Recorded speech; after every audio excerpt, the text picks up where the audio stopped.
So ayan guys, bali tatakpan ko lang yung tubo na screen.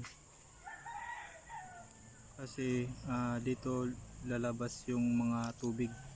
So baka dito pumasok yung mga isda, kaya takpan ko muna. So gamitin ko dito yung bote lang na plastic, saka yung screen na kulay green.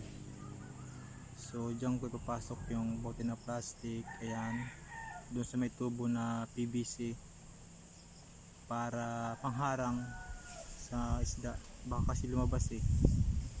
Ayan, so hanggat hindi pa ito napapuno, so mamaya mapuno na yan. So kailangan ko takpan kasi yung una kong paglagay nakalimutan ko na. So ngayon may tubig na, kaya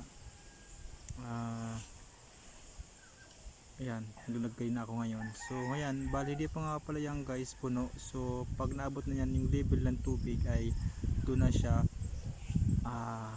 aagos yung tubig. So ngayon hindi pa siya puno, kaya takpan ko na muna, baka kasi dito na lumabas yung isda.